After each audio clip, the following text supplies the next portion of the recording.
今天给大家看一看什么叫超大超厚的极品牛皮。我是一个男生，看男生的手有多大，来，有我食指这么厚。因为上次很多朋友都嫌这种牛皮还要小，就嫌这种牛皮还小，所以我们让工厂继续增加它的宽度，大出了接近1/3了。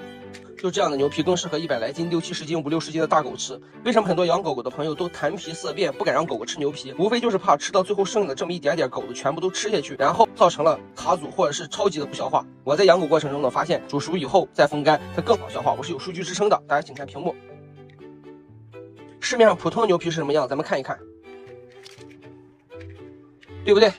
大家平时买到牛皮麻药棒是不是都是这种的？这种的根本掰不折，掰折了以后里边跟棉花套子一样。里面跟棉花套子一样，一层一层的，你让它去怎么消化？不是100%不消化，你让它怎么去好消化？